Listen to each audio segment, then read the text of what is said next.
After Bentham and Hooker the next scientist is R H. Whittaker, बहुत important scientist. He gave 5 kingdom system.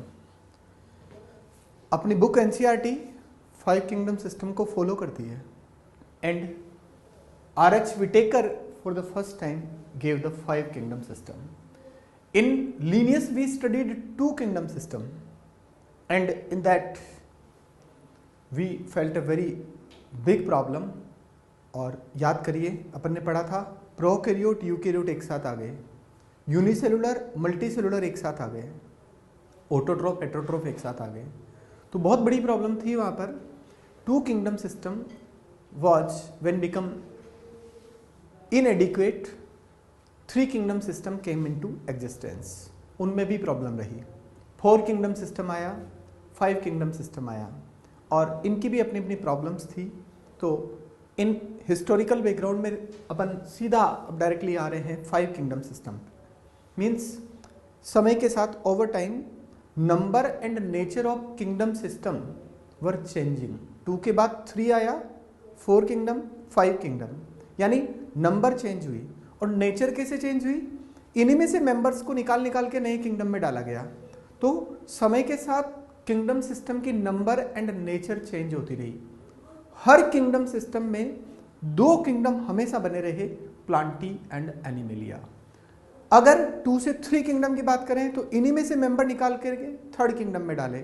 फिर 4th kingdom की बात करें, इन्हीं में से मेंबर निकाल के 4th किंगडम में डाले. और अब है आपके पास आर.एच. विटेकर का दिया हुआ 5 किंगडम सिस्टम. और यहाँ पर 5 किंगडम अपन पढ़ेंगे. And the 5 kingdom system given by R H. Whittaker is mainly based on 5 characters. वैसे बहुत सारे कैरेक्टर उन्होंने यूज किए थे, बट मेनली उन्होंने 5 कैरेक्टर्स यूज किए. और उन 5 कैरेक्टर्स को अपन डिटेल में पढ़ेंगे. आपको एक बात बता दूं, आर.एच. विटेकर बहुत बड़े इकोलॉजिस्ट थे. उन्होंने 5 कैरेक्टर्स मेनली जो 5 किंगडम सिस्टम बनाने के लिए दिए, यूज किए, उनको अपन एक एक करके पढ़ रहे हैं. सबसे पहला कैरेक्टर देखिए, कॉम्प्लेक्सिटी ऑफ सेल. आप जानते हैं सेल आर ऑफ 2 टाइप्स, एक तो प्रोकैरियोटिक सेल और दूसरी यूकैरियोटिक सेल. आपने पढ़ा है. Prokaryotic cell is very simple, छोटी क्लासेस में जरूर पढ़ा आपने. प्रोकैरियोटिक सेल बहुत ही सिंपल होती है. उसमें मेम्ब्रेन सिस्टम यानी मेम्ब्रेन बाउंड सेल ऑर्गेनल्स नहीं होते. आप जानते हैं ER, GB, Golgi body, mitochondria, lysosome, microbodies, microfilaments, microtubules, these all are totally absent, and there is no true nucleus also. Nucleus के चारों तरफ न्यूक्लियर मेम्ब्रेन नहीं होती, और ऐसा न्यूक्लियस कहलाता है प्रोकैरियोन. प्रोकैरियोन कंटेनिंग सेल कहलाती है prokaryotic cell. It was very primitive cell, और सबसे पहले जब इस अर्थ पर लाइफ बनी तो प्रोकैरियोटिक सेल के फॉर्म में ही बनी थी. And you know the examples are bacteria. Yes. And reversibly अगर अपन देखें यूकैरियोटिक सेल की बात, it's a very complex cell. In comparison to prokaryotic cell, eukaryotic cell is a very much complex structure, and it has all the cell organelles जो मैंने नाम बोले अभी सारे इसमें होते हैं. And in eukaryotic cell there is a true nucleus, and in the true nucleus there is nuclear membrane, DNA, histone, protein, everything, सब कुछ होते हैं. और वेल डिफाइंड न्यूक्लियस उसमें होता है, उसको कहते हैं यूकैरियोन. यूकैरियोन कंटेनिंग सेल को कहते हैं यूकैरियोटिक सेल. तो आपने देखा पहला कैरेक्टर है complexity of cell. It describes that cells are of 2 types. एक तो प्रोकैरियोटिक सेल है और दूसरी है यूकैरियोटिक सेल. और प्रोकैरियोटिक और यूकैरियोटिक सेल्स को अपन डिटेल में आगे सेल बायोलॉजी में पढ़ेंगे. लेकिन अभी एक बात आपके माइंड में बिल्कुल क्लियर रखें कि prokaryotic cell is very simple and eukaryotic cell is very complex. Then next is complexity of organism. First character में अपन ने पढ़ा सेल की complexity. Prokaryotic cell is very simple and eukaryotic cell is very complex. The next character is showing complexity of organisms. समझना आप इस character को. एक ऑर्गेनिज्म अगर एक सिंगल सेल का बना है यूनिसेलुलर, जानते हैं आप, और अगर मोर देन वन सेल का बना है तो मल्टी सेलुलर। अब आप बताइए एक ऑर्गेनिज्म की बॉडी या उसका थैलस, जानते हैं आप थैलस, ऐसी बॉडी जो रूट स्टेम लीफ में डिफरेंशिएटेड नहीं हो उसको थैलस कहते हैं। ध्यान रखना, प्लांट बॉडी और the body which is not differentiated into root stem and leaf is regarded as thallus. आप बताइए ऐसा बॉडी है जो एक सिंगल सेल का बना है तो वो बड़ा ही सिंपल बॉडी होगा, और अगर body more than one cell का यानी मल्टी सेलुलर है it will be very much complex. इसको क्या कहेंगे अपन, कॉम्प्लेक्सिटी ऑफ ऑर्गेनिज्म। यानी अगर ऑर्गेनिज्म यूनिसेलुलर है तो बड़ा सिंपल होगा, और अगर ऑर्गेनिज्म मल्टी सेलुलर है तो बड़ा कॉम्प्लेक्स होगा।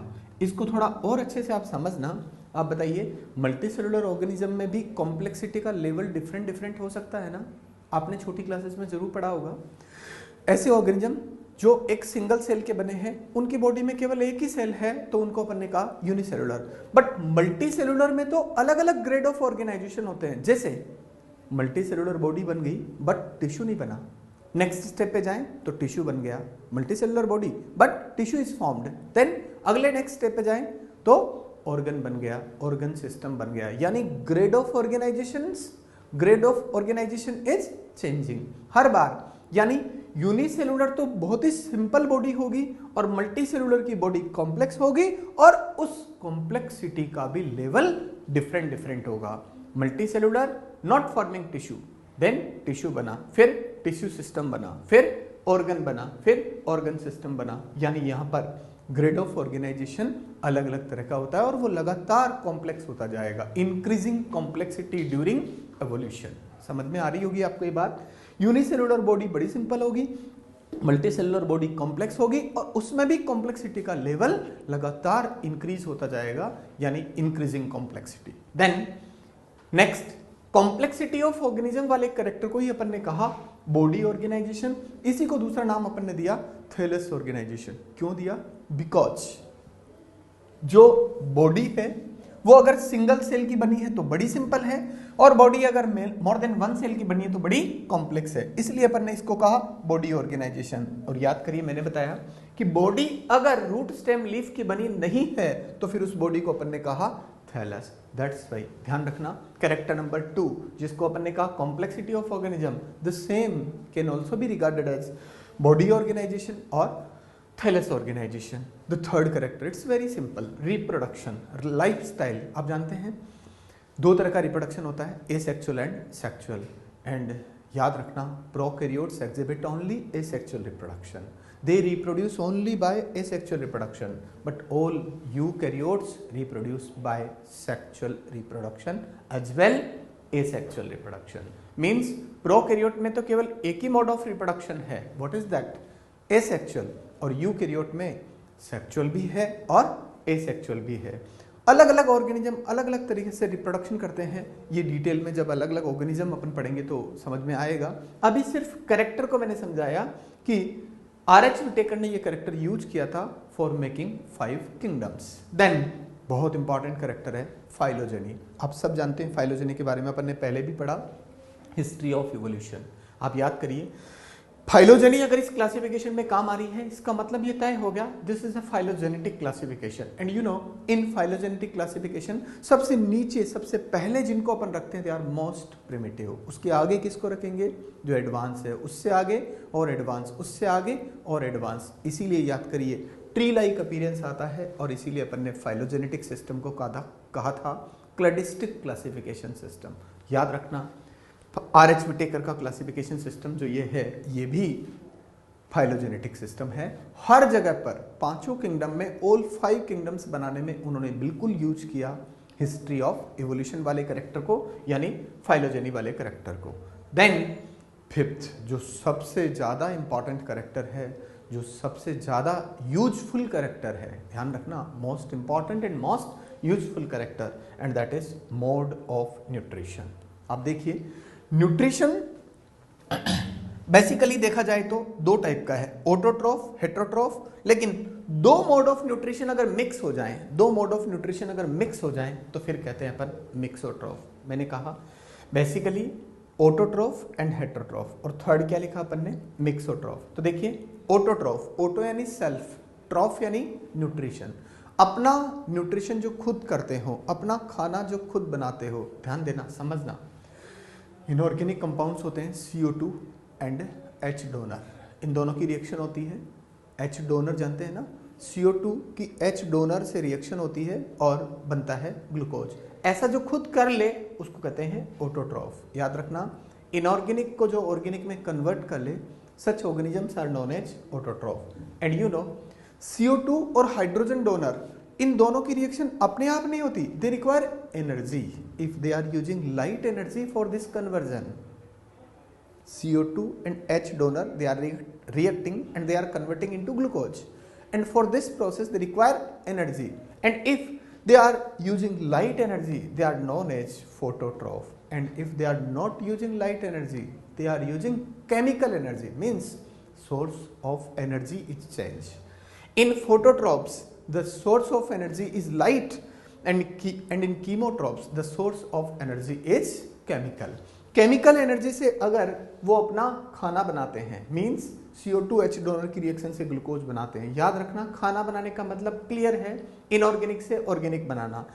लाइट एनर्जी को यूज करके बनाते तो कहलाते हैं फोटोट्रॉफ, और केमिकल एनर्जी को यूज करके बनाते तो कहलाते हैं कीमोट्रॉफ। और आपको अच्छी तरह से इस बात को याद रखना है, कीमोट्रॉफ इस दुनिया में केवल बैक्टीरिया हैं, ओनली फ्यू बैक्टीरिया, सारे नहीं, some bacteria are having chemotrophic nutrition. और फोटोट्रॉफ, फोटोसिंथेसिस आपको पता ही है प्लांट्स में होता है, कुछ बैक्टीरिया में भी होता है, एल्गी में भी होता है। और फोटोट्रॉफिक या फोटोट्रॉफिक न्यूट्रिशन का ही दूसरा नाम है होलोफाइटिक न्यूट्रिशन। इस वर्ड को भी आप थोड़ा समझिए, होलो यानी as a whole and phytic यानी प्लांट्स। ज्यादातर प्लांट्स में जिस तरह का जो न्यूट्रिशन होता है उसको कहते हैं holophytic. And you know what is that, photosynthesis. तो फोटोसिंथेसिस करने वालों को फोटोट्रॉफ कहा। एंड याद रखना, photosynthetic mode of nutrition is also regarded as holophytic mode of nutrition. And the second thing is chemosynthesis, in which again inorganic would be converted into organic compounds but by the source of chemical energy. Such method is known as chemosynthesis and the organisms are known as chemotroph. आपने देखा autotroph दो तरह के हैं, light energy को use करने वाले और केमिकल एनर्जी को यूज करने वाले। लेकिन हाँ, दोनों ऑटोट्रॉफ है। आपको ये नहीं भूलना है कि होलोफाइटिक केवल फोटोट्रॉफ को ही कहा गया है, कीमोट्रॉफ को होलोफाइटिक न्यूट्रिशन नहीं कहा गया है। Next, heterotrophic mode of nutrition, reversibly autotroph का जस्ट रिवर्स। कैसे? ऑटोट्रॉफ अपना खाना खुद बना रहे थे, यानी इनऑर्गेनिक को ऑर्गेनिक में कन्वर्ट कर रहे थे, ये नहीं कर पाएंगे, इसलिए इनको बोलेंगे हेटेरोट्रॉफ। हेटेरो यानी डिफरेंट, ट्रॉफ यानी न्यूट्रिशन। अलग अलग तरीके से अपना खाना खाएंगे लेकिन अपना खाना खुद नहीं बनाएंगे, इसलिए इनको कहा गया हेटेरोट्रॉफ। और हेटेरोट्रॉफ ध्यान देना दो टाइप के होते हैं, एक तो एब्जॉर्प्टिव न्यूट्रिशन वाले और दूसरा होलोजोइक। एक बात बिल्कुल क्लियर है, ये अपना खाना नहीं बनाएंगे, खाने का बनाने का मतलब इनऑर्गेनिक को ऑर्गेनिक में कन्वर्ट नहीं करेंगे। बट अगर किसी दूसरे से खाना खाते हैं, और खाना कैसे खाएं, पहले उस फूड का करें डाइजेशन, पहले उस फूड का क्या करें, डाइजेशन, और फिर उसको करें इनटेक। समझना आप बात को, जैसे ये रहा फूड और इस फूड पर कोई ऑर्गेनिज्म आया, ये ऑर्गेनिज्म है, इस खाने को खाना चाहता है, चाहे ये खाना कहीं पर भी प्रेजेंट है, इसको खाना चाहता है, तो क्या करेगा? सबसे पहले ये ऑर्गेनिज्म यहां पर कुछ एंजाइम सिक्रेट करेगा। सबसे पहले ये ऑर्गेनिज्म यहां पर कुछ एंजाइम सिक्रेट करेगा, और ये एंजाइम यहां पर इस फूड का करेंगे डाइजेशन। यानी पहले क्या हुआ, एंजाइम्स बाहर आए, बाहर डाइजेशन हुआ, इसको कहेंगे एक्स्ट्रा सेल्यूलर डाइजेशन। फिर उसके बाद अंदर लिया जाएगा डाइजेस्टेड फूड। यानी फर्स्ट क्या हुआ, डाइजेशन, देन हुआ इनटेक। ऐसा मोड ऑफ न्यूट्रिशन कहलाता है एब्जॉर्प्टिव या ऑस्मोट्रॉफिक न्यूट्रिशन। बिल्कुल क्लियर रखना है माइंड में आपको कि पहले डाइजेशन हुआ और बाद में इनटेक हुआ। अब आप बताओ, ये लिविंग ऑर्गेनिज्म है, बाहर कुछ खाना है, उसको एब्जॉर्ब करना चाह रहा है, तो किस मैकेनिज्म से एब्जॉर्ब करेगा? By the method of osmosis, that's why its another name is also there. Absorptive mode of nutrition तो इसलिए कहा क्योंकि absorption हो रहा है। अब देखिए absorption हो रहा है, इसलिए क्या कहा गया, absorptive. But what is the main mechanism osmosis, that's why osmotrophic nutrition, absorptive का ही दूसरा नाम है ऑस्मोट्रॉफिक न्यूट्रिशन। देन होलोजोइक, यहाँ पर जस्ट रिवर्स होगा, पहले फूड का होगा इनटेक और उसके बाद होगा डाइजेशन। याद करिए अपन ऐसे ही करते हैं। कैसे करते हैं अपन, कैसे खाना खाते हैं? सबसे पहले अपने पास खाना आता है, उस खाने को अपन पहले इनटेक कर लेते हैं, अंदर ले लेते हैं, फिर अंदर ही अपने डाइजेशन होता है, यानी first intake and then digestion. आपने देखा जस्ट उल्टा हो गया, यहाँ पहले डाइजेशन फिर इनटेक है और यहाँ पर पहले इनटेक है फिर डाइजेशन है, तो इसको कहा गया होलोजोइक। मैक्सिमम एनिमल इसी तरह से मोड ऑफ न्यूट्रिशन करते हैं और इसीलिए इसको कहा गया होलोजोइक मोड ऑफ न्यूट्रिशन। होलो यानी होल, जोइक यानी animal, animal like nutrition. And याद रखना, it's another name is ingestion. आपने देखा हेट्रोट्रोफिक मोड ऑफ न्यूट्रिशन दो टाइप के हैं, एब्जॉर्प्टिव एंड होलोजोइक। डिफरेंस है दोनों में, पहले डाइजेशन फिर इनटेक है तो एब्जॉर्प्टिव, और पहले इनटेक और फिर डाइजेशन है तो क्या कहते हैं, होलोजोइक न्यूट्रिशन। देन आता है मिक्सोट्रोफिक न्यूट्रिशन। ध्यान देना, दो मोड ऑफ न्यूट्रिशन एक साथ मिक्स हो जाए तो उसको नाम दिया गया mixotrophic. You know about Euglena? Yes, it is unicellular organism और पानी में होता है, फ्रेश वाटर में मिलता है।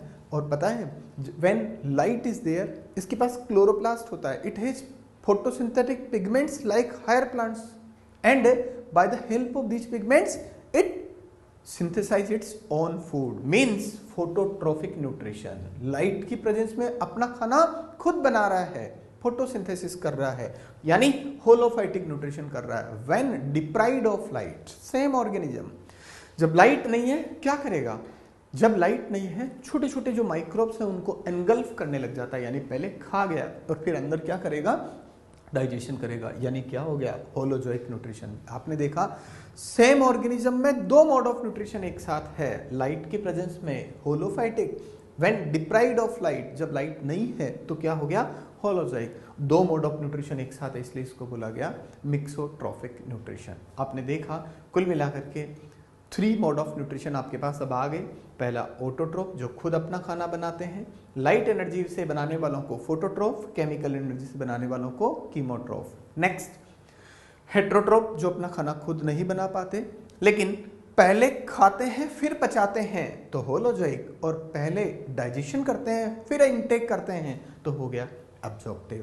And the third, 2 mode of nutrition are getting mixed and they are together present in Euglena. Euglena में लाइट की प्रेजेंस में अपना खाना खुद बनाया, यानी होलोफाइटिक न्यूट्रिशन किया। When deprived of light, जब लाइट नहीं है तो उसने होलोजोइक न्यूट्रिशन किया। इसका मतलब दो एक साथ है तो उसको कहा अपन ने मिक्सोट्रोफिक न्यूट्रिशन। आपको मैंने 5 किंगडम सिस्टम पढ़ाने से पहले बहुत इंपॉर्टेंट इसके करेक्टर्स के बारे में पढ़ाया, और अब ध्यान देना लास्ट करेक्टर जो मैंने कहा सबसे इंपॉर्टेंट करेक्टर है, that is mode of nutrition. यहां एक छोटी सी बात आपको और बतानी है। आपने सुना होगा पेरिसाइटिक एंड सेप्रोफाइटिक। देखा, एब्जॉर्प्टिव न्यूट्रिशन ऑस्मोट्रोफिक न्यूट्रिशन से थोड़ा आगे बढ़ते हैं अपन। अगर पहले खाएं और फिर पचाएं, पहले खाएं और फिर पचाएं तो होलोजोइक है, और पहले पचाएं और फिर खाएं तो क्या कहते हैं, एब्जॉर्प्टिव।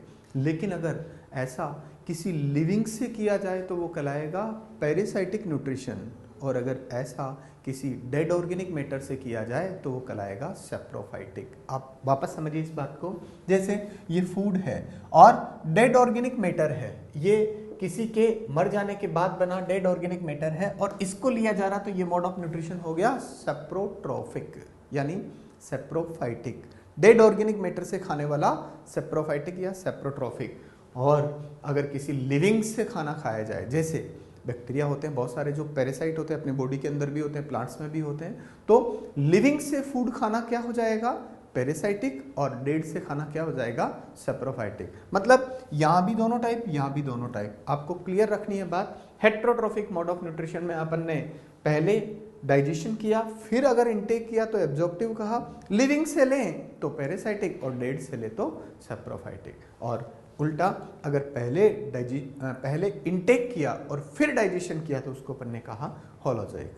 यानी आपको मोड ऑफ न्यूट्रिशन मैंने समझा दिया। नाउ आते हैं अपन on the next character, on the 5 kingdom system. सबसे पहले मैंने आपको ये करेक्टर के बारे में समझाया जो उन्होंने डिटेल में काम में लिए थे और अब अपन इनके काम पे जा रहे हैं जो इन्होंने किया, और उनका काम था 5 किंगडम सिस्टम देना।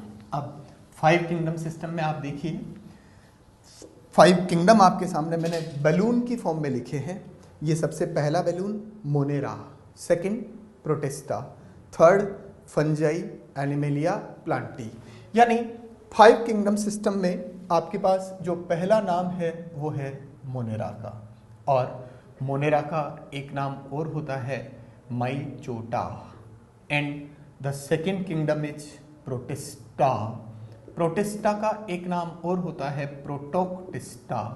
मैं सबके दो दो नाम आपको बता रहा हूं। फंजाई का दूसरा नाम है mycota, very little difference is there. देखिए यहां माइचोटा है, यहां माइकोटा है, and the fourth one is plantae and the last one is animalia. Plantae को ऐसे ही मेटाफाइटा भी कहा गया था और एनिमेलिया को मेटाजोआ भी कहा गया था। तो ये 5 किंगडम्स हैं और ये 5 किंगडम आर.एच. विटेकर ने मेनली उन 5 कैरेक्टर के बेस पर बनाए। अब इसको अपन इन 5 किंगडम्स को डायग्राम की फॉर्म में देख रहे हैं। देखिए सबसे पहला किंगडम है मोनेरा, उसके बाद प्रोटिस्टा। मोनेरा के एवोल्यूशन से प्रोटिस्टा बना। ध्यान देना, यहां मैं आपको ये एरो लगा के बता रहा हूं। These arrows are showing phylogeny, arrows are showing phylogeny. It means monera are primitive and protista are advanced. Monera से प्रोटिस्टा बने तो मैंने प्रोटिस्टा को आगे लिखा, मोनेरा को पीछे लिखा। देन प्रोटिस्टा से फिर इनका एवोल्यूशन हुआ, फंजाई का भी, एनिमेलिया का भी और प्लांटी का भी। बताइए, the arrows are showing phylogeny, यानी फाइलोजेनी का कैरेक्टर उन्होंने यूज किया था। देन मोनेरा और प्रोटिस्टा दोनों के बीच में अगर मैं एक लाइन बनाऊं तो इस लाइन के नीचे नीचे है प्रोकैरियोट्स और ऊपर है eukaryotes. It means all prokaryotes are included in monera. सारे प्रोकैरियोट्स, बोलिए कहां पर आ गए? मोनेरा में। एंड इस लाइन के ऊपर देखिए आप, ये जो हॉरिजॉन्टल लाइन है, इस लाइन के ऊपर सारे यूकैरियोट्स हैं। मैंने ये कैरेक्टर लिखा है यहाँ पर, देखिए प्रोकैरियोट और यूकैरियोट। याद करिए, this is the character number 1। What is that? Complexity of organism. Prokaryotes क्या कहलाएंगे?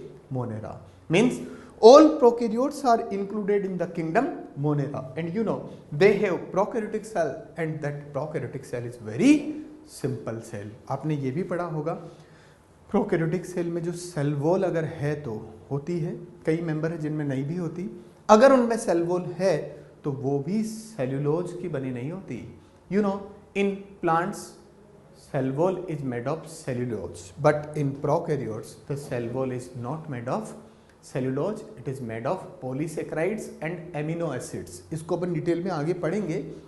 प्रोकैरियोट्स एंड यूकैरियोट दोनों को सेपरेट करने वाली ये हॉरिजॉन्टल लाइन, आप जानते हैं इस कैरेक्टर को अपन ने कहा था complexity of cell, and it's very much clear that these prokaryotes are very simple in complexity and remaining other 4 kingdoms are very complex in complexity of cell. यानी 4 किंगडम आपके पास यूकैरियोट के हो गए, only 1 kingdom is of prokaryotes. The next character देखिए, protista के बाद मैंने 3 kingdom के नाम लिखे हैं, फंजाई, एनिमेलिया, प्लांटी, और यहां पर भी मैंने एक हॉरिजॉन्टल लाइन बनाई है। हॉरिजॉन्टल लाइन के नीचे मैंने लिखा यूनिसेलुलर, ऊपर मैंने लिखा multicellular. You can see this is the character number 2। What is that? Complexity of organisms. अगर एक ऑर्गेनिज्म एक सिंगल सेल का बना है तो बड़ा सिंपल है, और अगर ऑर्गेनिज्म एक से ज्यादा सेल का बना तो बड़ा कॉम्प्लेक्स है। इसी को कहेंगे अपन कॉम्प्लेक्सिटी ऑफ ऑर्गेनिज्म। आपको पता है यूनिसेलुलर बॉडी बड़ी सिंपल होती है, और याद करिए इसी कैरेक्टर को अपन ने कहा था बॉडी ऑर्गेनाइजेशन। और ये मल्टीसेलुलर जो होते हैं दे आर वेरी कॉम्प्लेक्स, और उसमें भी कॉम्प्लेक्सिटी का लेवल अलग अलग होता है। देन द कैरेक्टर नंबर 3, बताइए हर जगह पर फाइलोजेनी का यूज हो रहा है ना? Yes, everywhere these arrows are showing phylogeny. And character number 4, आपने देखा हर जगह फाइलोजेनी का यूज हो रहा है। ये हो गया character number 1, complexity of cell, जिसने सेपरेट कर दिया मोनेरा को बाकी 4 किंगडम से।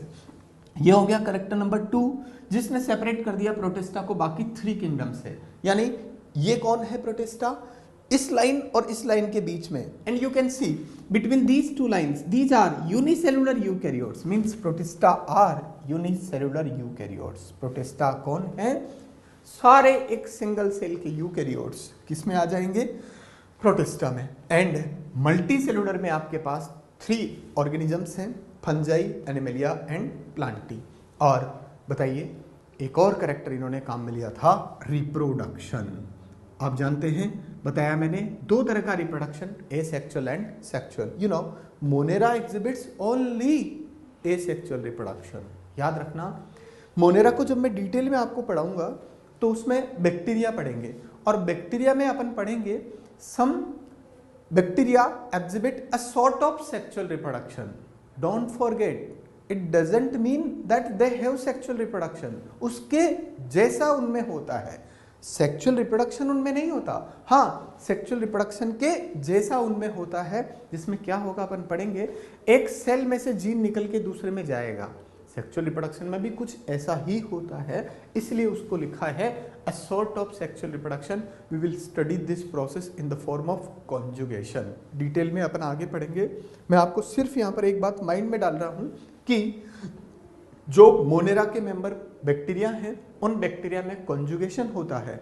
कॉन्जुगेशन दिखने में सेक्सुअल रिप्रोडक्शन के जैसा दिखता है, it's sort of sexual reproduction, but it is not actually sexual reproduction. उसको कॉन्जुगेशन कहेंगे। डिटेल में कॉन्जुगेशन को अपन बाद में पढ़ेंगे। और बाकी 4 किंगडम जो हैं, all 4 kingdoms, they exhibit asexual as well as sexual reproduction. तो 4 कैरेक्टर अपन ने स्टडी किए। और ये देखिए कैरेक्टर नंबर 5 आपके सामने है, दिस इज न्यूट्रिशन। बताइए, फंजाई जानते हो, एनिमेलिया जानते हैं, they are heterotrophic in nutrition.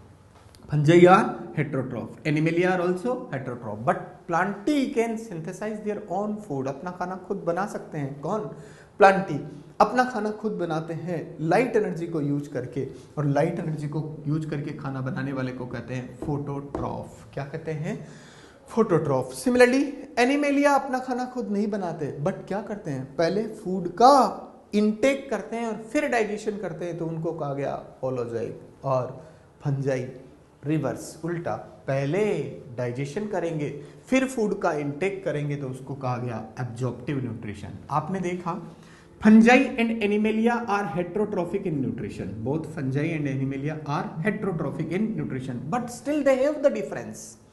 The fungi are showing absorptive nutrition, चाहे लिविंग से चाहे डेड से। लिविंग से खाए तो पैरासाइट, और डेड से खाए तो सेप्रोफाइट। और बताइए जो एनिमेलिया हैं, उनका मोड ऑफ न्यूट्रिशन है तो हेट्रोट्रॉफ, बट उल्टा है, पहले खाते हैं फिर डाइजेशन करते हैं, इसलिए इसको कहा गया होलोजोइक। यानी क्लियर है, हेट्रोट्रॉफ है, बट फिर भी दोनों में सेपरेशन हो गया। इतना बढ़िया क्लासिफिकेशन। और आप बताइए, सबसे पहला जो कैरेक्टर है उसने एक किंगडम सेपरेट किया, नाम है उसका मोनेरा। दूसरा कैरेक्टर है कॉम्प्लेक्सिटी ऑफ ऑर्गेनिज्म, उसने एक किंगडम सेपरेट कर दिया, प्रोटिस्टा। बट न्यूट्रिशन वाले कैरेक्टर ने 3 किंगडम सेपरेट कर दिए, फंजाई, एनिमेलिया एंड प्लांटी। तो कुल मिलाकर के आपने ऑल 5 कैरेक्टर्स की स्टडी की और 5 किंगडम की स्टडी की। इनमें सबसे प्रिमिटिव किंगडम है मोनेरा, उसके बाद कौन बना? प्रोटिस्टा। उसके बाद तीनों अलग अलग डायरेक्शन में बने, फंजाई, एनिमेलिया, प्लांटी। तीनों का इवोल्यूशन हुआ है प्रोटिस्टा से। और आपने देखा, मैंने इसको अरेंज किया है according to the sequence of evolution. अब ध्यान देना, मैं आपको मोड ऑफ न्यूट्रिशन का इवोल्यूशन भी समझा रहा हूं। I am repeating, I am explaining you the evolution of mode of nutrition. ध्यान देना, सबसे पहले मोनेरा में first time absorptive mode of nutrition evolve हुआ। मोनेरा में भी है, उसके कुछ प्रोटिस्टा में भी है मेंबर में, और फंजाई में भी है। यानी ये जो मोड ऑफ न्यूट्रिशन लिखा हुआ है absorptive, it was first evolved from Monera, then it is present in protista also, fungi also. इसीलिए देखना, मैं एक एरो बना रहा हूं, and the arrow is showing evolution of mode of nutrition. बताइए, एब्जॉर्प्टिव मोड ऑफ न्यूट्रिशन सबसे पहले मोनेरा में आया, फिर प्रोटिस्टा में भी है और फंजाई में भी है।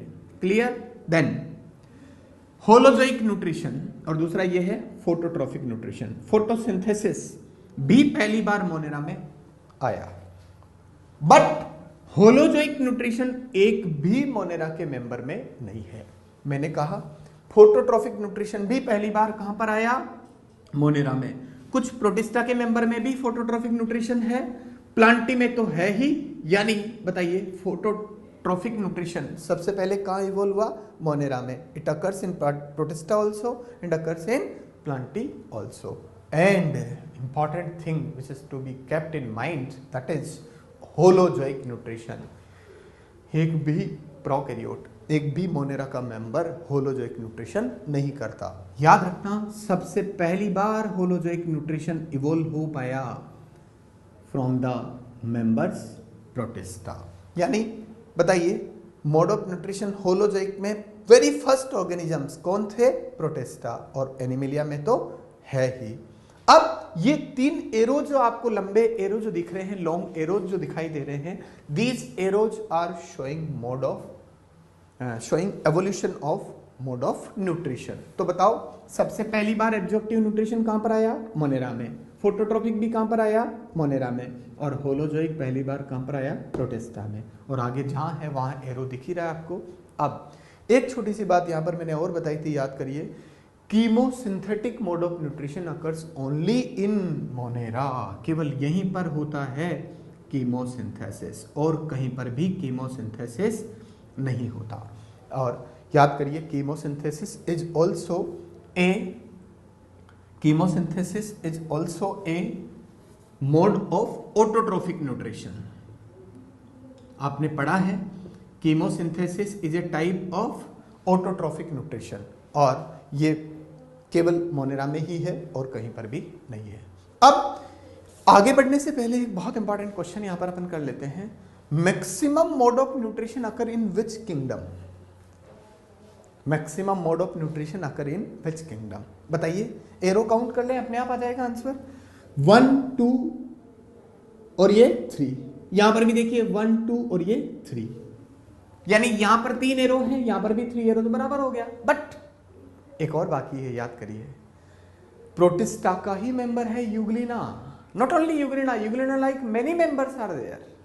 मैं वो नाम ले रहा हूं जिसको जानते हो, यूग्लिना, जिसको आप सब लोगों ने नाम सुना, इसलिए मैं वही नाम ले रहा हूं। बाकी ऐसे बहुत सारे ऑर्गेनिजम्स है, तो उसमें मिक्सोट्रॉफिक न्यूट्रिशन भी है, और वो प्रोटिस्टा में ही है और कहीं पर भी नहीं है। आई एम रिपीटिंग, आपने देखा in Protista there is absorptive, holozoic and phototropic, all the 3 modes are there, and the fourth one extra mode of nutrition is also there, that is mixotrophic nutrition. It proves that maximum mode of nutrition occurs in protista. याद रखना, direct questions आते हैं, और सबसे ज्यादा mode of nutrition किस में है, प्रोटिस्टा में। हाँ, प्रोटिस्टा अगर ऑप्शन में नहीं हो तो आंसर आएगा मोनेरा, क्योंकि उसके बाद में सेकंड नंबर पर यही आता है, मोनेरा। बाकी फंजाई का मोड ऑफ न्यूट्रिशन फिक्स है, केवल एक ही है, हेटरोट्रॉपिक एब्जॉर्प्टिव। एनिमेलिया का भी होलोजोइक और हेटरोट्रॉपिक, और प्लांटी का भी है फोटोट्रॉपिक और autotrophic nutrition.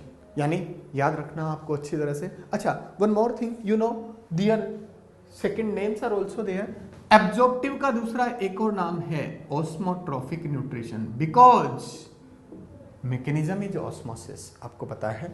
Holozoic is also known as ingestion, and the same thing phototropic nutrition is also known as holophytic nutrition। और याद रखना ये बिल्कुल इक्वल टू लगा के लिखें, यानी सिनोनिम है। अब एक और क्वेश्चन है, डीकंपोजर्स। याद रखना, डीकंपोजर्स वो होते हैं जो डेड ऑर्गेनिक मैटर को खाते हैं। इनटेक किसका करते हैं, डेड ऑर्गेनिक मैटर का, और उस डेड ऑर्गेनिक मैटर को इनऑर्गेनिक में चेंज कर लेते हैं। ध्यान देना, बहुत इंपॉर्टेंट बात आ रही है। इकोलॉजी में, इकोलॉजी जानते हैं हम, study of relation between organism and environment is known as ecology. उसमें एक वर्ड आता है डीकंपोजर्स। डीकंपोजर्स इस नेचर में बहुत इंपॉर्टेंट काम करते हैं। क्या करते हैं, डेड ऑर्गेनिक मैटर को खाते हैं और उसको इनऑर्गेनिक में कन्वर्ट कर देते हैं। जैसे कोई भी प्लांट है, चाहे एनिमल है, कोई भी है, मरने के बाद वो बन गया डेड ऑर्गेनिक मैटर। अब बताओ, डेड ऑर्गेनिक मैटर बन गया तो उसका कन्वर्जन इनऑर्गेनिक मैटर में हो जाएगा, तो मिनरल बनेंगे, सोल्ट्स बनेंगे, मिट्टी में मिक्स हो जाएंगे, सॉइल में मिक्स हो जाएंगे, फिर वहां से वो कहाँ जाएंगे, प्लांट्स में। Yes, they are absorbed by plants. फिर प्लांट से वापस कहाँ जाएंगे, एनिमल्स में, यानी रीसाइक्लिंग ऑफ न्यूट्रिएंट्स। डीकंपोजिशन ये प्रोसेस हो रही है। क्या हो रहा है डीकंपोजिशन प्रोसेस में, डेड ऑर्गेनिक मैटर को इनऑर्गेनिक में कन्वर्ट किया जा रहा है, और ऐसा करना कहलाता है डीकंपोजिशन, और ऐसा करने वाले कहलाते हैं डीकंपोजर्स। आप जानते हैं they are bacteria, they are fungi, and decomposers play very important role for recycling of nutrients. मैंने बताया आपको किस तरह से ये होता है कि डेड ऑर्गेनिक मैटर को इन्होंने इनऑर्गेनिक में चेंज किया, इनऑर्गेनिक सोइल में आता है, सोइल से फिर वो प्लांट्स में, प्लांट से फिर एनिमल में, फिर प्लांट एनिमल की डेथ होती है, डेथ होने के बाद बनता है dead organic matter, dead organic matter फिर सोइल में आता है, यानी इस तरह से चलता जाता है रिसाइकलिंग ऑफ न्यूट्रिएंट्स। और रिसाइकलिंग ऑफ न्यूट्रिएंट्स में सबसे इंपॉर्टेंट काम जो होता है वो होता है डीकंपोजिशन का, यानी डेड ऑर्गेनिक मैटर को इनऑर्गेनिक में कन्वर्ट करना। और इस काम को करने के लिए सबसे ज्यादा जिम्मेदार हैं बैक्टीरिया, मोनेरा के मेंबर्स, और फंजाई भी हैं, और प्रोटिस्टा के भी मेंबर्स हैं, यानी डीकंपोजर्स। समझ में आ गया आपको डीकंपोजर? ध्यान देना, डेड ऑर्गेनिक मैटर को खाने वाले को सेप्रोफाइट कहते हैं या सेप्रोट्रोफ कहते हैं, बट अगर वो उसको इनऑर्गेनिक में भी कन्वर्ट करें तो फिर उसको डीकंपोजर्स कहेंगे। यानी एक बात बिल्कुल क्लियर है कि सारे सेप्रोफाइट डीकंपोजर हो, it is not necessary, but all decomposers are saprophyte because they are feeding upon dead organic matter. Dead organic matter को जो खा करके इनऑर्गेनिक में चेंज करते हैं वो कहलाते हैं डीकंपोजर्स। अब ध्यान देना, अब मैंने यहां पर एक और करेक्टर लिखा है, मेजर इकोलॉजिकल रोल। इन ऑर्गेनिज्म का इस नेचर में मेजर रोल क्या है, इकोलॉजिकल रोल क्या है? तो देखिए, फंजाई के अगर मेजर इकोलॉजिकल रोल की बात करूं तो दे आर डीकंपोजर्स। क्यों? क्योंकि कन्वर्ट करते हैं डेड ऑर्गेनिक मैटर को इनऑर्गेनिक में। सेम थिंग अबाउट एनिमेलिया, क्या करते हैं? अपन सब एनिमेलिया के मेंबर, अपन सब एनिमल्स हैं, सिर्फ अपन खाते हैं, होलोजोइक न्यूट्रिशन करते हैं, यानी वी आर कंज्यूमर्स। यस, अपना क्या है major ecological role?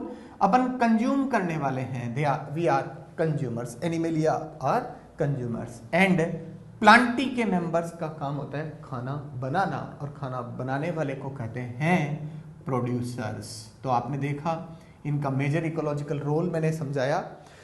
Fungi are mainly decomposers, Animalia are mainly consumers, and Plantae are mainly producers. अब याद रखना, प्रोटिस्टा और मोनेरा में सब तरह के मेंबर्स होते हैं, डीकंपोजर भी होते हैं, कंज्यूमर भी होते हैं, प्रोड्यूसर भी होते हैं। आई एम रिपीटिंग, प्रोटिस्टा में, मोनेरा में सब तरह के मेंबर्स होते हैं, some are producer, consumer and decomposer. और ये जो तीन मैंने बॉक्स बनाए हैं, these 3 boxes are for fungi, Animalia and Plantae. Fungi are decomposers, Animalia and are consumers, and Plantae are producers mainly. ये मेजर इकोलॉजिकल रोल आपने देखा। 5 किंगडम सिस्टम ने 5 कैरेक्टर्स को मेनली काम में लिया, और 5 कैरेक्टर के बेस पर 5 किंगडम बनाए गए। बहुत ही इफेक्टिव, बहुत ही अच्छा क्लासिफिकेशन, जिसके अकॉर्डिंगली अपनी पूरी बुक लिखी हुई है। अब आता है इन मेंबर्स में क्या क्या एग्जाम्पल्स आते हैं। तो देखिए, सबसे पहला Monera, you know it's a kingdom of prokaryotes. What are the members? Yes, eubacteria, archaebacteria, mycoplasma, blue-green algae, rickettsia, everything is written, and these are the members of Monera. Don't forget, they all are prokaryotes, means only one kingdom of prokaryotes is there. What is that? Monera. The next is Protista. It's a kingdom of unicellular eukaryotes. आपने देखा यहाँ पर कि Protista is the kingdom of unicellular eukaryotes. सारे eukaryote हैं, एक cell के बने हैं, एंड यूनिसेलुलर यूकैरियोट में बहुत सारे मेंबर्स हैं। जैसे एक तो जानती है यूग्लिनोइड्स, बताया आपने, यूग्लिना उसका एग्जाम्पल है। डाइटम्स, डेस्मिड्स, गोल्डन एल्गी भी कहते हैं, इनको पढ़ेंगे अपन डिटेल में। ऐसे ही dinoflagellates, they are known as fire algae, dinoflagellates इनको कहते हैं fire algae, and slime moulds, इन सबको डिटेल में पढ़ेंगे। अभी सिर्फ नाम बता रहा हूं मैं आपको। They are also known as, slime moulds are also known as false fungi, and you know amoeba, Paramecium, they are the members of Protozoa. They all are unicellular eukaryotes. Chlorella नाम सुना आपने, क्लेमाइडोमोनास नाम सुना आपने, amoeba, पेरामीशियम, ये सब एक cell के यूकैरियोट्स हैं, सिंगल सेल के यूकैरियोट्स सब यहाँ आ गए। एक बार फिर मैं 5 नाम वापस बता रहा हूँ। प्रोटिस्टा में सबसे पहले मैंने बोला डाइटम्स, डेस्मिड्स जिनको कहते हैं golden algae, dinoflagellates, fire algae, slime moulds, false fungi, euglenoids and protozoa. These all are protista. Then fungi are known as true fungi. They have chitinous cell wall. याद करने की बात है. सेल वॉल यहाँ भी है, सेल वॉल इनमें भी है, इनमें भी है. इन एनिमेलिया में सेल वॉल नहीं होती, बट यहाँ सेल वॉल काइटिन की मेनली बनी होती है. एंड यहाँ cell wall polysaccharides and amino acid की बनी होती है. और प्लांटी की सेल वॉल याद करिए बनी होती है सेलुलोज की. प्रोटिस्टा में भी जब अगर सेल वॉल है, याद रखना प्रोटिस्टा के कुछ मेंबर में सेल वॉल होती है, कुछ मेंबर में सेल वॉल नहीं होती है. If protistan members are having cell wall, they have cellulosic cell wall. यानी सेलुलोजिक सेल वॉल दो जगह पर नहीं है. एक तो फंजाई में नहीं है, फंजाई में सेल वॉल किसकी बनी है? मेनली काइटिन की. और प्लांटी में सेल वॉल सेलुलोज की है, प्रोटिस्टा में भी सेल वॉल सेलुलोज की है. एंड मोनेरा में सेल वॉल पेप्टाइडोग्लाइकेन की बनी होती है. और पेप्टाइडोग्लाइकेन बनता है दो केमिकल कंपाउंड से, पॉलीसेकेराइड एंड एमिनो एसिड से. इसको अपन आगे डिटेल में पढ़ेंगे. Then the next member fungi. Fungi include phycomycetes, ascomycetes, basidiomycetes, deuteromycetes. These all are collectively known as true fungi. They have chitinous cell wall. 4 class upon fungi की पढ़ेंगे: phycomycetes, ascomycetes, basidiomycetes and deuteromycetes. The next you know about animalia. याद करिए protozoa तो यहाँ आ ही गए. Porifera, Coelenterata, Annelida, arthropoda, Echinodermata, सारे कोडेटा सब के सब. यानी प्रोटोजोआ के आगे सारे सब के सब आगे. प्रोटोजोआ तो आया प्रोटिस्टा में, प्रोटोजोआ के आगे वाले सारे एनिमल्स अपन सब भी सब आगे एनिमेलिया में. एंड प्लांटी में algae, bryophyta, pteridophyta, gymnosperm and angiosperm. एक बात यहाँ पर बता दूं मैं आपको, थेलोफाइटा एक नाम पहले काम में आता था. Thallophyta is a old word and ये पहले यूज होता था और इसमें मेंबर आते थे एल्गी. और एल्गी ही अब अपनी एनसीईआरटी में है, तो मैंने थेलोफाइटा नहीं बोल के बोला है algae. Algae, bryo, pterido, gymno, angio, these are the members of Plantae. मैंने थोड़ा सा आपको मेंबर्स के नाम बताए. आप बिल्कुल क्लियर कट रखना क्वेश्चन को. प्रोकैरियोट को का केवल एक ही किंगडम है, what is that? Monera. Unicellular eukaryote का भी केवल एक ही किंगडम है, what is that? Protista. Multicellular eukaryote के 3 किंगडम्स हैं, फंजाई, एनिमेलिया एंड प्लांटी. आपने इतने सारे मेंबर्स के नाम जो पढ़े सुने, उससे इंपॉर्टेंट बात आपके सामने आई कि मोनेरा में आर्कीबैक्टीरिया को इंक्लूड किया. You know archaebacteria occur in very harsh conditions. जहां पर नॉर्मल जिंदगी के बारे में अपन सोच भी नहीं सकते, वहां मिलते हैं कौन? आर्कीबैक्टीरिया. वेरी हाई टेम्परेचर पर, वेरी मच एसिडिटी में, और बहुत ज़्यादा जहाँ पर सॉल्ट कंसेंट्रेशन है वहाँ मिलते हैं कौन? आर्कीबैक्टीरिया. और आर्कीबैक्टीरिया को आर.एच. विटेकर ने इंक्लूड किया मोनेरा के अंदर. ये गलत था. यानी जहाँ नॉर्मल जिंदगी की अपन कल्पना नहीं कर सकते, इमेजिन नहीं कर सकते, वहाँ पर मिलते हैं कौन? आर्कीबैक्टीरिया. आर्कीबैक्टीरिया को डिटेल में पढ़ना अपने सिलेबस में है, बट अभी आपको मैंने ये बताया कि आर्कीबैक्टीरिया को किसमें इंक्लूड किया गया? मोनेरा में. It's a drawback, it's a demerit, नहीं रखना चाहिए. बिकॉज आर्कीबैक्टीरिया ऐसी लाइफ, ऐसी जिंदगी है जो जहां पर अपन लाइफ की इमेजिन भी नहीं कर सकते, वहां पर आर्कीबैक्टीरिया मिलते हैं. More than 80 degree centigrade temperature और बहुत ज़्यादा एसिडिक पीएच, 2 pH. सोचिए आप, एसिडिक पीएच इतनी खतरनाक 2 pH और बहुत ज़्यादा हाई टेम्परेचर जहाँ पर है, वहाँ दूसरी ज़िंदगी कोई मिलती नहीं है, केवल आर्कीबैक्टीरिया. इसीलिए आर्कीबैक्टीरिया को मोनेरा में रखना गलत था. एक और इम्पॉर्टेंट बात, इस पूरे क्लासिफिकेशन में कहीं पर भी नाम नहीं आया वायरस, वायरोइड्स, लाइकेन, प्रायोन्स. इनके बारे में पढ़ेंगे अपन डिटेल में, पढ़ना सिलेबस में है. इस पूरे क्लासिफिकेशन में कहीं पर भी virus, viroid, prions and lichen को पोजीशन नहीं मिली. आपको मैं बता दूं, in the body of virus, viroid and prions there is no cell, they are non cellular organisms. And you know lichens are composite organisms. एक लाइकेन 2 मेंबर से मिलकर बनता है, एल्गी एंड फंजाई बोथ. दोनों एक साथ आ गए तो थर्ड बन गया, तीसरा ऑर्गेनिज्म बन गया जिसका नाम क्या है, लाइकेन। यानी आपने देखा एक इस क्लासिफिकेशन की ड्रॉबैक थी कि वायरस, वायरोइड, लाइकेन, प्रायोन को कहीं पर भी मेंशन नहीं किया गया। दूसरी बड़ी कमी कि आर्की बैक्टीरिया को किस में इंक्लूड कर दिया गया, इन मोनेरा। अब बताइए, आर्की बैक्टीरिया को मोनेरा में रखना तो ठीक नहीं था, इस प्रॉब्लम को अपन ठीक कर सकते हैं, बट लाइकेन को कहां रखें? लाइकेन में एक मेंबर है एल्गी, एक मेंबर है फंजाई। आप देखिए एल्गी आता है प्लांटी में, फंजाई दूसरा मेंबर है, यानी दो अलग अलग किंगडम के मेंबर है, दो मिलकर के लाइकेन को बना रहे हैं। इसका मतलब लाइकेन इस क्लासिफिकेशन में कहीं आ ही नहीं सकता। क्यों नहीं आ सकता? क्योंकि लाइकेन में एल्गी भी है और फंजाई भी है। और अब इनकी बात करें अपन अबाउट वायरस, वायरोइड, प्रायोन्स। आप इनके बारे में ज्यादा कुछ मत सोचिए, इनको पढ़ना अपने सिलेबस में है, पढ़ेंगे अपन। अभी सिर्फ यूं सोचिए, इतना सोचिए कि वायरस, वायरोइड और प्रायोन ऐसे हैं जिनकी बॉडी में सेल ही नहीं होती, and this whole classification is the classification of cellular organisms, and these are non cellular, they can not be classified. और यह सबसे बड़ी कमी है। तो ध्यान देना, दो कमियां बड़ी आपके सामने लिखी हैं, इन दो कमियों में से एक कमी को अपन ठीक कर सकते हैं, और वो कमी है proper placing of Archie bacteria. लेकिन हाँ, इस प्रॉब्लम को अपन खत्म कर ही नहीं सकते। अब एक क्वेश्चन यहां पर बनता है,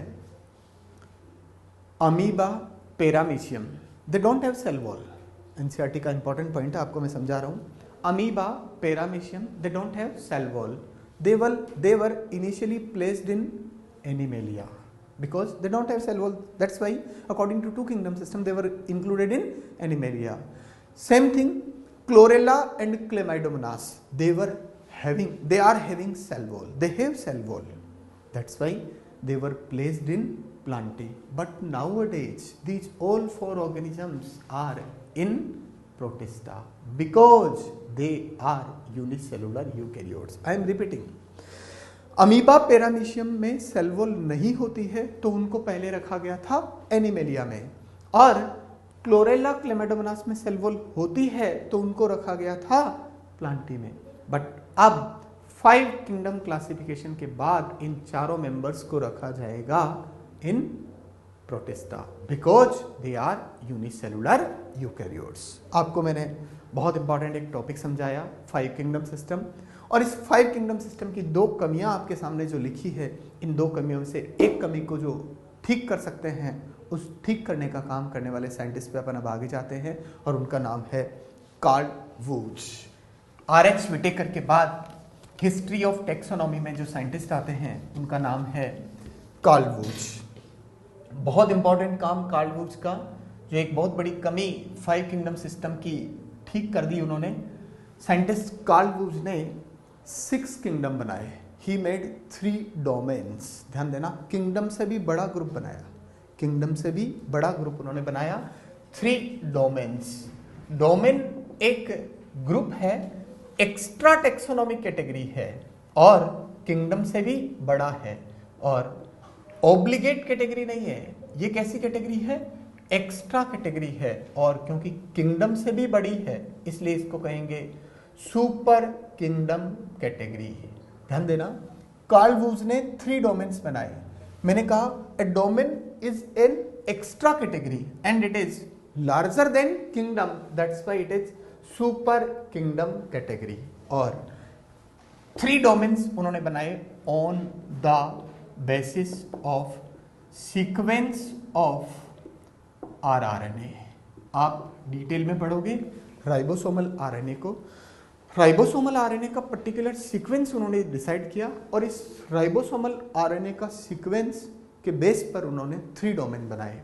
ध्यान देना, ये कौन सा सीक्वेंस था उसको आप और मैं रीड नहीं कर सकते, कंप्यूटर कैन रीड ओनली। तो आपको ये नहीं सोचना कि कौन सा सीक्वेंस था, बस आपको ये ध्यान में रखना है we are going to make 3 domains, और वो तीनों डोमेन में पर्टिकुलर होता है आरआरएनए। यानी आरआरएनए का सीक्वेंस एक डोमेन के लिए फिक्स है, दूसरे के लिए भी फिक्स है, थर्ड के लिए भी फिक्स है, और उस आरआरएनए के सीक्वेंस की स्टडी आप और मैं ऐसे नहीं कर सकते, उसको रीड कर पाता है, उसको स्टडी कर पाता है कंप्यूटर।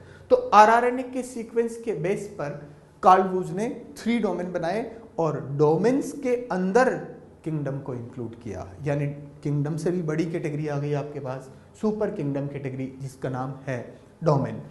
पहला डोमेन जो उन्होंने बनाया उसका नाम है archaea. Second bacteria and the third is Eukarya. कुल मिलाकर के 3 डोमेन्स आपके पास आ गए और पहला डोमेन का नाम Archaea, second is bacteria and the third is Eukarya. These 3 are domains and in these domains kingdoms have been included. और यहाँ पर केवल एक ही किंगडम आया जिसका नाम उन्होंने रखा आर्की बैक्टीरिया। आर्किया डोमेन में एक ही किंगडम, नाम है आर्की बैक्टीरिया। सिमिलरली बैक्टीरिया में भी एक ही किंगडम आया जिसका नाम रखा गया यू बैक्टीरिया। और इसी तरह से यूकेरिया में 4 किंगडम एंड इस तरह से कुल मिलाकर के 6 किंगडम हो गए। बताइए थर्ड किंगडम हो जाएगा protista, fourth is fungi and Plantae and the last is animalia. आपने देखा किंगडम हो गए 6 एंड डोमेन हो गए 3। आर्किया के लिए जो सीक्वेंस आरआरएनए का है वो पर्टिकुलर है, ऐसे ही बैक्टीरिया के लिए अलग है, यूकेरिया के लिए अलग है। और आर्किया में एक ही किंगडम है, बैक्टीरिया में एक ही किंगडम है और यूकेरिया में 4 किंगडम्स हैं। तो कुल मिलाकर के 6 किंगडम। ध्यान देना 6 kingdom system is equal to 6 kingdom system is equal to 3 domain system. एक ही बात है, चाहे 6 किंगडम सिस्टम कहें चाहे 3 डोमेन सिस्टम कहें, सेम बात। और इसको देने वाले साइंटिस्ट कौन थे? कार्ल बोच। इस क्लासिफिकेशन में बहुत इंपॉर्टेंट बात आपने ये देखी कि जो मोनेरा था उसको 2 में स्प्लिट कर दिया। जो पहले 5 किंगडम सिस्टम में मोनेरा था, ये मोनेरा, इसको 2 में डिवाइड कर दिया। देखिए आप, यू बैक्टीरिया अलग कर दिए और आर्की बैक्टीरिया अलग कर दिए और कुल मिलाकर के अब 5 किंगडम के बजाय 6 किंगडम आ गया। ध्यान देना अपन ने 6 किंगडम सिस्टम पढ़ा, एनसीईआरटी में लिखा है कि आपको 6 किंगडम सिस्टम पढ़ना चाहिए, पढ़ लिया अपन ने, बट एनसीईआरटी पूरी बुक जो फॉलो करती है दैट इज 5 किंगडम सिस्टम। तो अपन फॉलो उसी को करेंगे 5 किंगडम सिस्टम को, लेकिन अपन ने 6 किंगडम सिस्टम कैसे बना ये समझ लिया। भूलना मत, 3-4 important questions are there, I am repeating. The 3 domain system is equal to 6 kingdom system, it was given by Carl Buch and 3 domains are made on the basis of sequence of RNA। 3 domain के नाम archaea, bacteria, Eukarya. और archaea में एक ही kingdom है, bacteria में भी एक ही kingdom है, लेकिन यूकेरिया में 4 किंगडम। तो कुल मिलाकर के 6 किंगडम हो गए और ये डोमेन्स बनाए गए हैं on the basis of particular sequence of RNA। एक बड़ी प्रॉब्लम जो वहाँ पर आर्की बैक्टीरिया वाली थी वो खत्म हो गई। यहाँ पर जो एडवर्स हार्श कंडीशन में पाए जाने वाले ऑर्गेनिजम्स हैं वो सारे चले गए एक ग्रुप में और फिर बैक्टीरिया, ये प्रोकैरियोट का किंगडम हो गया। याद रखना आर्की बैक्टीरिया भी प्रोकैरियोट्स होते हैं और यू बैक्टीरिया भी प्रोकैरियोट्स होते हैं, यानी अब प्रोकैरियोट के आपके पास 2 किंगडम आ गए और यूकैरियोट के वही 4 kingdom. These are prokaryotes and these are also prokaryotes, means 2 kingdoms of prokaryotes are there and again the same like that 4 kingdom है किसके? यूकैरियोट्स के।